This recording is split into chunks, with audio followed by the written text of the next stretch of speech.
আগামী নির্বাচনে যে যেখানে আসেন হাত পাখা প্রতীকের কাজে নেমে পড়বেন। ইসলামের থেকে যে আসবে, যেখানে একটা সিট থাকবে, সবাই ঝাঁপিয়ে পড়ুন, ঝাঁপিয়ে পড়ুন ইনশাআল্লাহ।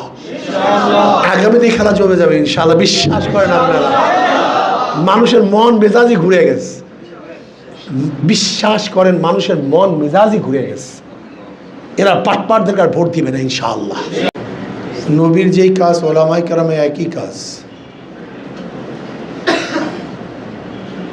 নবী আলাইহিস সালাতু ওয়াস সালাম যেই কাজগুলি করেছেন সেই কাজগুলি চলমান। এই কাজগুলির আঞ্জাম দিবে কে? ওলামায়ে কেরাম। নবী আলাইহিস সালাতু ওয়াস সালাম তালিম করেছেন, তালিম চলমান। তালিম দিচ্ছে কারা? ওলামায়ে কেরাম। নবী আলাইহিস সালাতু ইমামতি করেছেন, ইমামতি চলমান।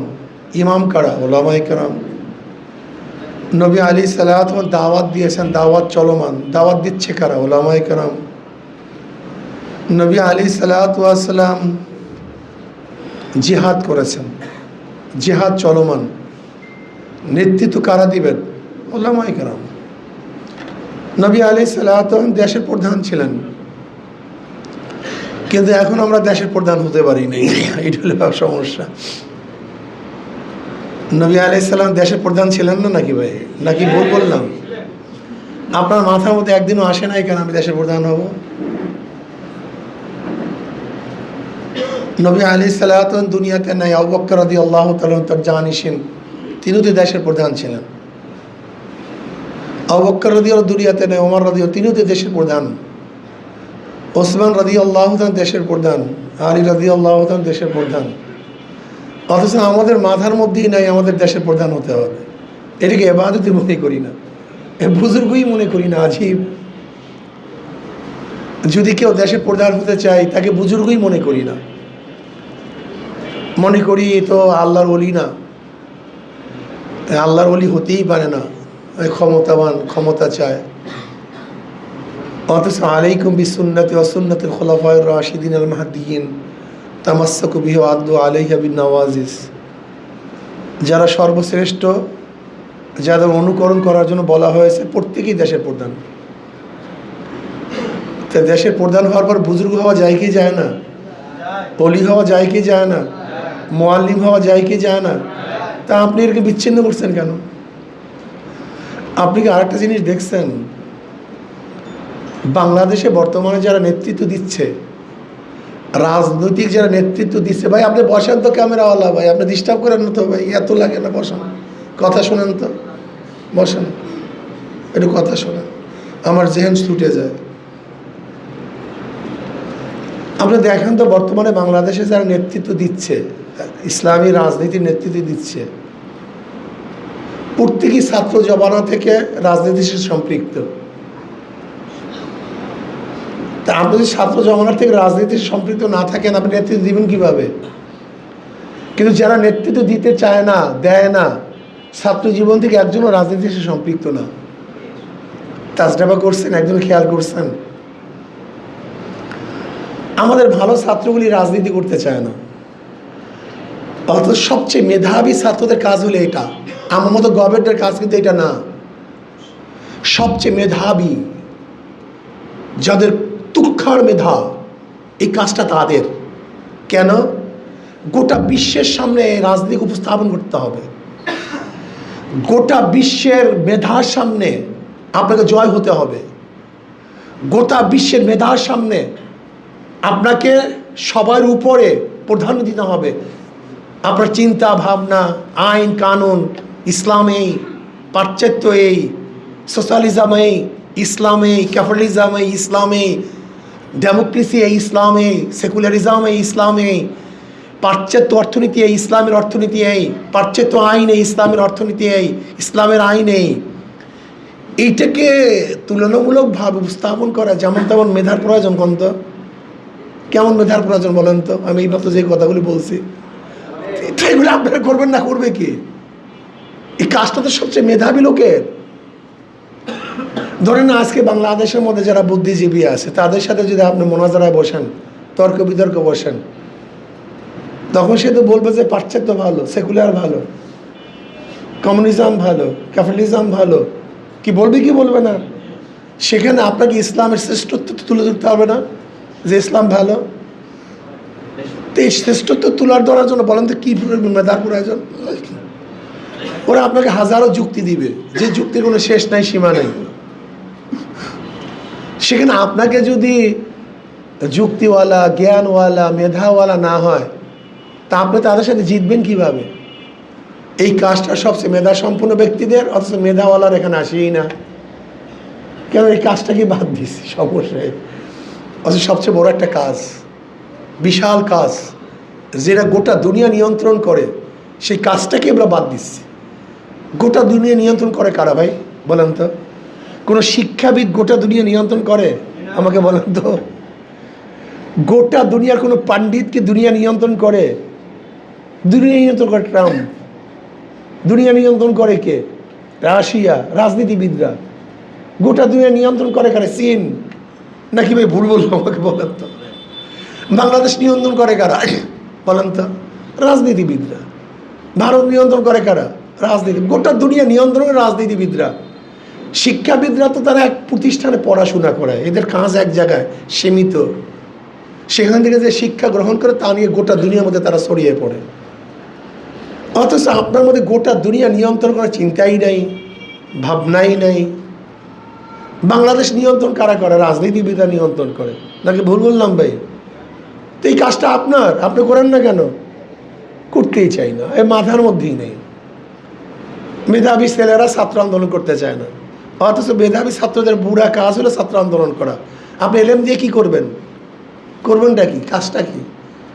এলএমকে যদি না সরাতে পারেন, এলএমকে কাজেই লাগাতে না পারেন, এলএম অর্জন করছেন কিসের জন্য? গাদার চিনি বহনের মতো। গাদার চিনি বহনের মতো। গাদা খেতে পারে না, শুধু বহনই করে। যদি আপনি এলএমকে গোটা দুনিয়ার মধ্যে সরিয়ে দিতে না পারেন, বাস্তবায়ন করতে না পারেন, তাহলে আপনি এলএম অর্জন করছেন কেন? এর জন্য মেধাবীদের কাজ হলো ছাত্র আন্দোলন করা, রাজনীতি করা। এরা যেমন তোমার ব্যাপার না, অনেক উঁচা ব্যাপার। এরা গোটা দুনিয়া নিয়ন্ত্রণ করে, গোটা গোষ্ঠী নিয়ন্ত্রণ করে। এদের উপরে গোটা দুনিয়া ডিপেন্ডেড, গোটা দুনিয়া ডিপেন্ডেড এদের উপরে। এরা যেরকম করবে সেরকম। কে খাবে কে খাবে না নির্ধারণ কারা করে? এই রাজনীতিবিদরা করে। এদের চোর হবে না ভালো হবে, রাজনীতিবিদরা নিয়ন্ত্রণ করবে। এদেশে মারিং হবে কি হবে না, রাজনীতিবিদ নিয়ন্ত্রণ করবে। এদেশ থাকবে কি থাকবে না, রাজনীতিবিদ নিয়ন্ত্রণ করবে। এই মাদ্রাসা মসজিদ থাকবে কি থাকবে না, রাজনীতিবিদ নিয়ন্ত্রণ করবে। টুপি দাড়ি থাকবে কি থাকবে, রাজনীতিবিদ নিয়ন্ত্রণ করবে। অথচ আপনার কাছেও নেই। এটাকে কারাহিয়াত মনে করেন, এটাকে পছন্দ করেন না। ওই যে তাসালসুল মাথার মধ্যে যা ঢুকছে, আমি অনেক সময় মনে করি বেদের সম্প্রদায় থাকে কোথায়? আমাদের মধ্যেই থাকে বেদের সম্প্রদায়। বাদ্যা চেনেন না? মিরর সেরাই বলে নাকি? ওই যে বেদের সম্প্রদায় থাকে কোথায়? আমাদের মধ্যে। বাজার করে আমাদের মধ্যে, খায় আমাদের মধ্যে, চলে আমাদের মধ্যে। কিন্তু আজ পর্যন্ত কি দেখছেন ওদের মাথার মধ্যে কেউ আসছে আমি মিনিস্টার হব, ব্যারিস্টার হব, শিক্ষিত হব, প্রফেসর হব, ঢাকা একটা বিল্ডিং করব, বড় গাড়ি করব, চিন্তা করছে কোনো দিন? থাকে তো আমাদের মধ্যে, কিন্তু মাথার মধ্যে এগুলি কোনো দিন আসে না। ওই যে বাবার থেকে যা পাইছে, মার থেকে যা পাইছে, ব্যাস ওইটাই তার মাথার মধ্যে ঘুরে, এর বাইরে যেতে পারে না। ঠিক আমাদের ছাত্রদের মধ্যে, আমি সেদিন আলেমদের মধ্যে সেদিন গেলাম, আমাদের ওই কুতুবদিয়া, মহেশখালী কুতুবদিয়া, সমস্ত ওলামাই কেরাম আসছে। আমাদের জিয়াউল হক সাহেবের সমস্ত ওলামাই কেরাম এখন আলহামদুলিল্লাহ। তাই আমি বললাম, একটা সত্য কথা বলবেন, আপনাদের ওলামাদের মধ্যে একজনের কি নিয়াত আছে আমি প্রাইম মিনিস্টার হব, এরকম স্বপ্ন টপ্ন কেউ দেখছেন? মন্ত্রী হবেন স্বপ্ন দেখছেন? দেশের প্রধান হবেন স্বপ্ন দেখছেন? একজনও না। আমি কি তার নবী কি দেশের প্রধান ছিলেন না? তো এই সুন্নাতটা আপনি আদায় কেন করার জন্য চিন্তা করেন না? এটা কন্ত আবু বকর রাদিয়াল্লাহু দেশের প্রধান ছিলেন না? তো এই সুন্নাতটা আদায় করার জন্য কেন চেষ্টা করেন না বলেন তো? তার মানে আপনাকে নিজেকে এত ছোট মনে করেন কেন? হ্যাঁ, আপনিই তো দেশের প্রধান হওয়ার যোগ্য। কোনো চোর বাটপার কি দেশের প্রধান হওয়ার যোগ্যতা রাখে? আপনারা দেশের প্রধান হবেন, এদের মধ্যে হারাম নেই। এরা আদর্শবান, নীতিবান, চরিত্রবান, নবীর ওয়ারিস। এরা যখন দেশের প্রধান হবে তখন দেশটা একটা জান্নাতের বাগিচা হয়ে যাবে। আপনার দেশের প্রধান না হয়ে যে চোর বাটপাটকে বারবার বানান, আপনি দেখছেন দুদকের বর্তমান দুদকের চেয়ারম্যান সাহেব কি বলছে? দুদকের চেয়ারম্যান সাহেব বলছে, আপনারা যদি চাঁদাবাজদেরকে দুর্নীতিবাজদেরকে ক্ষমতায় নেন তা দুর্নীতি বন্ধ হবে না। ওরা সব দুর্নীতিবাজ, সব চাঁদাবাজ। আপনারা সবাই দুর্নীতিমুক্ত, চাঁদামুক্ত। জীবনে কেউ আপনারা চাঁদা তোলেন নেই, দুর্নীতি করেন নেই। এই লোকগুলো যখন ক্ষমতায় আসবে তখন দেশের মানুষ শান্তি পাবে। কিন্তু আপনাদের মাথার মধ্যেই নেই আমি ক্ষমতায় যাব, এটা মাথার মধ্যেই নেই। কেন আসবে না কেন মাথার মধ্যে? বাটপাররা, চোরেরা, বসবেরা, তারা কি ক্ষমতায় যাবে? ক্ষমতায় যাবেন আপনারা, মাথার মধ্যে আনেন। বারাক ওবামা আমেরিকার যে প্রেসিডেন্ট ছিল, যখন 8-এ পড়ে তখন তার মাথার মধ্যে আসছে আমি আমেরিকার প্রেসিডেন্ট হব। 8-এর বছর সে একদিন স্বপ্ন পূরণ করেছে। আপনি কেন নিয়াত করেন না আমি আমার ইউনিয়নের চেয়ারম্যান হব, আমি এমপি হব, আমি উপজেলার চেয়ারম্যান হব, আমি মিনিস্টার হব, আমি দেশের প্রধান হব? ওলামাই কেরাম দেশের প্রধান হবেন, ওলামাই কেরাম নেতৃত্ব প্রদান করবেন। সমস্যা কি? আপনারা জানেন, শোনেন, আদর্শ চরিত্র সব আপনাদের কাছে, কিন্তু অ্যাপ্লাই করেন না, কাজে লাগান না। ওই যে বেদে সম্প্রদায়ের মতো বের হতে পারি না, ওই যে ঘুরফাক খাইতেছি এক জায়গায়, এর বাইরে বের হতে পারি না। ভাবতেই পারি না আমরা কারা ছিলাম, আমরা কারা ছিলাম, এই চিন্তা আমাদের মাথার মধ্যেই নেই। ফাসেকদের তলমর্দন করতে পারি, কিন্তু নিজে চেয়ারে বসবে চিন্তা করতে পারি। আজিব মানুষ।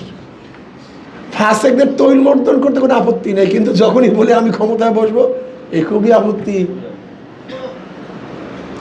মেধাবীরা ছাত্র আন্দোলন করবেন, গোটা দুনিয়ার নেতৃত্ব প্রদান করতে হবে আজকের থেকে আপনাদেরকে। এটা মেধার কাজ, যাদের মেধা আছে তারা এই কাজটা করবে। সবচেয়ে মেধাবী ছাত্রদের কাজ হলে রাজনীতি করা। জানেন আপনি পলিটিক্যাল সায়েন্সে কারা পড়ে আমেরিকার মধ্যে, ইসের মধ্যে, ক্যামব্রিজের মধ্যে, অক্সফোর্ডের মধ্যে? ওদের পরিবারের সমস্ত প্রতিষ্ঠান আলাদা। যারা দেশের প্রধান হবে তাদের প্রতিষ্ঠান সমস্ত আলাদা। যারা রাজনীতিবিদ হবে ওদের ভিন্ন পড়াশোনা করানো হয়, ভিন্ন তালিম দেওয়া হয়। রাষ্ট্র পরিচালনা এত সহজ না, অনেক কঠিন। এর জন্য মেধাবী ছাত্রদের কাজ হলো ছাত্র আন্দোলন করা। আমি মনে করি যদি আজকের থেকে ইনশাআল্লাহ চিন্তা করি দেশকে পরিবর্তন করতে হবে, ইনশাআল্লাহ করতে হবে। ইসলাম হুকুমাত কায়েম করতে হবে। আমার নবী আলাইহিস সালাম দেশের প্রধান ছিলেন, তার ওয়ারিসরা দেশের প্রধান হতে হবে ইনশাআল্লাহ, আজকে হোক কালকে। আবু বকর রাদিয়াল্লাহু দেশের প্রধান ছিলেন, তার উত্তরসূরিরা দেশের প্রধান হতে হবে আজকে হোক কালকে হোক ইনশাআল্লাহ। সোজা হিসাব কিতাব। আমেরিকান পন্থীরা, রাশিয়ান পন্থীরা, চীনি পন্থীরা, ভারতপন্থীরা দেশের প্রধান হবে, আর মদিনা পন্থীরা গোলাম হবে, এটা মানা যায় না। ক্লিয়ার কাট কথা, এটা মানা যায় না, এটা মানা যায় না। মদিনা পন্থীরা দেশের প্রধান হবে ইনশাআল্লাহ। নয় সমাপ্ত কর্মমোদের অবকাশ কোথায় বিশ্রামের। চলতে থাকুক, চালাতে থাকেন, আজকে হোক কালকে হোক। বিশ্বাস করুন ইসলাম হুকুমত বাংলাদেশে হবেই হবে ইনশাআল্লাহ, আজকে হোক কালকে হোক। আগামী নির্বাচনে যে যেখানে আছেন হাত পাখা প্রতীকের কাজে নেমে পড়বেন। ইসলামের থেকে যে আসবে, যেখানে একটা সিট থাকবে সবাই ঝাঁপিয়ে পড়ুন, ঝাঁপিয়ে পড়েন ইনশাআল্লাহ। আগামীতে খেলা জমে যাবে ইনশাআল্লাহ, বিশ্বাস করেন আপনারা। মানুষের মন মেজাজি ঘুরে গেছে, বিশ্বাস করেন মানুষের মন মেজাজি ঘুরে গেছে। এরা পাটপাটদেরকে আর ভোট দিবে না ইনশাআল্লাহ, চাঁদাবাজদেরকে ভোট দিবে। সব জায়গাতে দুদকের চেয়ারম্যান সাহেব তার চেয়ার থেকে যে বক্তব্য দিচ্ছে আজ পর্যন্ত 54 বছরে এই বক্তৃতা কেউ দিতে পারে নাই, 54 বছরে কেউ দিতে পারে নাই। কাজে আসুন আল্লাহ আমাকে আমাদের সবাইকে কবুল করে নেন। কই